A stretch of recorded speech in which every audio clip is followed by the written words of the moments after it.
Bonjour, aujourd'hui on va voir la somme de termes consécutifs d'une suite géométrique. Alors on commence par un exemple. Donc là, on reconnaît une suite géométrique. Vous avez 1, 3, 3 au carré, c'est 9, 3 puissance 3, 27, etc. jusqu'à 3 puissance 7. Bon, j'ai laissé sous forme de puissance. Donc là, à chaque fois, on multiplie par 3. Donc pas de problème. C'est une suite géométrique de raison 3. Donc là, j'ai pris les 8 premiers termes. Si on veut, ça c'est U0, U1, U7. Donc ça fait 8 termes puisqu'on commence à U0. Donc la forme générale c'est UN égale 1 fois 3 puissance n. Voilà donc cette suite géométrique. Alors comment faire la somme de ces 8 termes sans tout calculer? Parce que là on s'arrête à 8, ça serait faisable à la main ou à la calculatrice, mais si on s'arrête à 100, c'est beaucoup plus compliqué. Alors on s'aperçoit qu'en multipliant S par 3, 1 va donner 3, 3 va donner 3 fois 3, 3 au carré, et on va tout décaler. 3 au carré va donner 3 au cube, 3 au cube va donner 3 puissance 4, etc. 3 puissance 5, 3 puissance 6, 3 puissance 7, c'est le 3 puissance 6 qui donne 3 puissance 7, et 3 puissance 7 fois 3, ça donne 3 puissance 8. Et on retrouve beaucoup de termes identiques par rapport à la première suite. D'où l'idée de faire la différence entre les deux. On fait 3S moins S, moins la somme. Donc, le 3 va s'éliminer avec le 3 au carré va s'éliminer avec le 3 au carré, le 3 au cube vont s'éliminer, toutes les puissances intermédiaires vont s'éliminer en faisant la différence.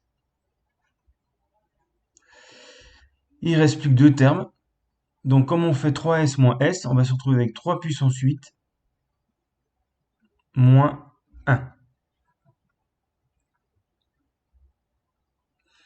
Et donc 3S moins S, ça fait 2S, qui vaut 3 puissance 8 moins 1. Et donc S, c'est 3 puissance 8 moins 1 sur 2. Et c'est comme ça qu'on trouve facilement la somme des termes d'une suite, de cette suite géométrique. Ce qui donne exactement 3280.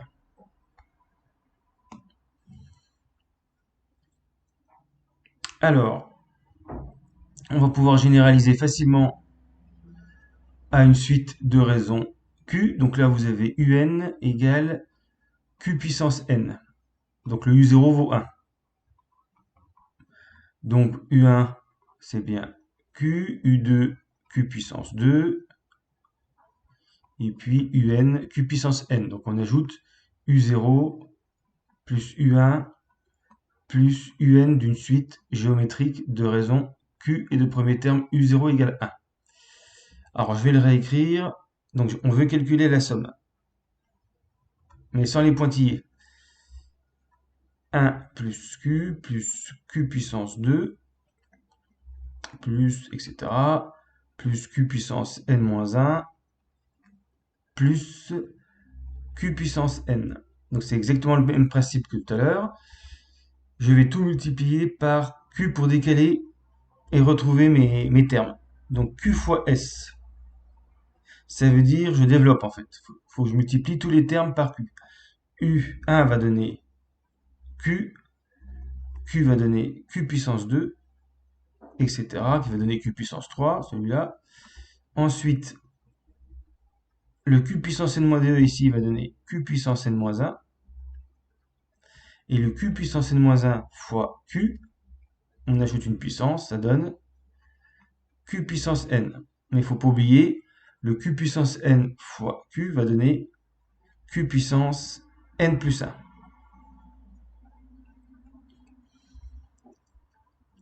Voilà. Maintenant, on fait la deuxième ligne. moins la première ligne. Alors, si vous avez mal compris tout à l'heure, je vais refaire différemment. QS fois S, ça fait Q plus Q puissance 2 plus jusqu'à Q puissance N plus 1, moins 1 plus Q puissance 2 plus Q puissance N. Voilà. Donc là, je peux simplifier avec le moins. En notant les parenthèses, ça va faire Q plus Q puissance 2 plus, je vais rajouter ici Q puissance N plus Q puissance N plus 1 moins 1 moins Q que je vais mettre ici moins Q puissance 2, etc. Là, le dernier va me donner moins Q puissance N. Voilà. Donc, tous les termes ici intermédiaires vont s'éliminer. Il me reste plus que Q puissance N plus 1 moins 1. Et donc, j'ai QS moins S qui vaut Q puissance N plus 1 moins 1. Je factorise ici par S. Ça fait Q moins 1 fois S égale Q puissance N plus 1 moins 1. Il n'y a plus qu'à diviser par Q moins 1 et on obtient S égale Q puissance N plus 1 moins 1 sur Q moins 1. Donc voilà la formule qui vous donne 1 plus Q au carré plus Q puissance N. On écrit Q puissance N plus 1 moins 1 sur Q moins 1. Ça, c'est la démonstration. Voilà, j'ai rappelé la formule en rouge. Alors, il y a deux façons de l'écrire. Le Q puissance N plus 1 moins 1 sur Q moins 1. Si on multiplie par moins 1 en haut et en bas, on retrouve 1 moins Q puissance N plus 1 sur 1 moins Q. Alors, pourquoi est-ce qu'on peut prendre cette deuxième formule? Généralement, celle-ci, on l'utilise quand Q est plus petit que 1 et celle-ci quand Q est plus grand que 1. Voilà. Alors, à noter, bien sûr, que cette formule n'est pas valable quand Q est égal à 1. Il faut que Q soit différent de 1. On ne peut pas diviser par 0. Parce que si Q égale 1, ça fait 1 plus 1 plus 1 n fois, ça fait n. Mais on n'est plus dans le cadre de cette formule. Voilà, donc là, ça n'a aucun caractère obligatoire de faire ça, hein. Vous pouvez garder une seule formule. Alors, vous allez essayer d'appliquer ça pour l'exemple ici à droite. Un locataire doit payer 500 € pour le mois de janvier 2020. Son propriétaire décide d'augmenter le loyer de 1% par mois jusqu'en fin d'année. Quelle somme totale devra payer le locataire pour l'année 2020? Alors, ça ressemble à un exercice que j'avais donné sur les suites arithmétiques, mais c'est pas du tout le même calcul. Donc, vous pouvez faire pause et je vous donne la correction.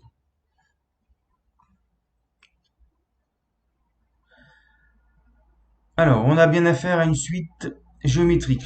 On va poser U0 égale 500.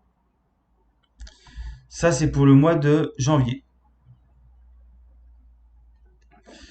Ensuite, on vous dit que l'augmentation est de 1% par mois. Donc, le mois suivant, par rapport au mois précédent, on fait UN plus 1% de UN. 1% de UN, faut pas oublier justement. Voilà, ça fait 1 UN plus 0,01 UN.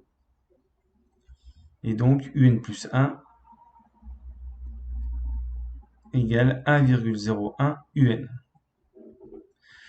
Ou vous pouvez dire, si vous vous en souvenez, augmenter de 20%, c'est multiplié par 1,01. Donc UN, c'est une suite géométrique en abrégé de raison 1,01. Donc, l'expression générale maintenant, c'est UN égale U0 fois Q puissance N. Donc, UN, c'est 500 fois 1,01 puissance n. Donc, pour faire la somme sur l'année, il va falloir ajouter U0, le loyer du mois de janvier, U1, celui du mois de février, U2, celui du mois de mars, etc. jusqu'à U11, celui du mois de décembre. Donc, j'applique ma formule à chaque fois. Ça va me donner 500 pour U0, plus 500 fois 1,01 pour février, plus 500 fois 1,01 au carré pour mars, plus 500 fois 1,01 puissance 11 pour décembre. Là, le plus simple, c'est de mettre 500 en facteur. Donc le 500 en facteur me donne 1. Et on va retrouver 1,01 plus 1,01 au carré, plus, etc. Et le dernier va me donner 1,01 puissance 11. Et donc chaque fois que vous avez une suite géométrique ayant à faire la somme, il faut factoriser par le premier terme. Ici, c'était U0 égale 500. Et 1 plus 1,01 plus 1,01 puissance 11, c'est exactement ma formule qui est ici, avec Q égale 1,01. Il n'y a plus qu'à trouver,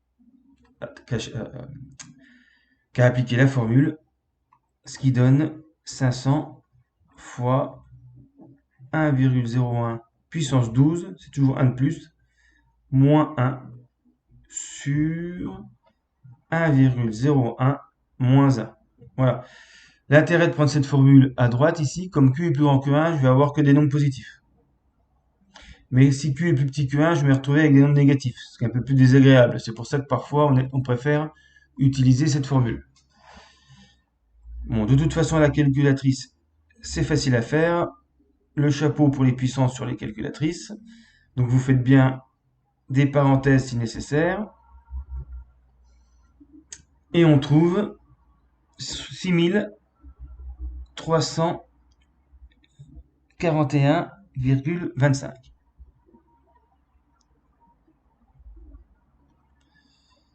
Voilà, alors que le loyer sans augmentation, on aurait trouvé 500 fois 12, 6000 euros sur l'année.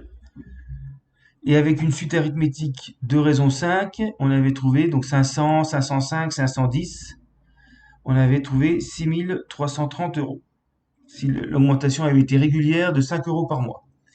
Là, en fait, l'augmentation n'est de 5 euros que le premier mois. Mais après, ça augmente petit à petit. Et d'ailleurs, la suite géométrique est plus réaliste dans la réalité. Même si l'augmentation n'est pas forcément aussi importante de 1% par mois. Voilà, donc quand vous avez la somme consécutive, la somme de termes consécutifs d'une suite géométrique, vous pourrez toujours vous ramener par cette méthode à cette formule. Il n'y a que cette formule à connaître pour faire la somme de termes consécutifs d'une suite géométrique. Fin de la vidéo.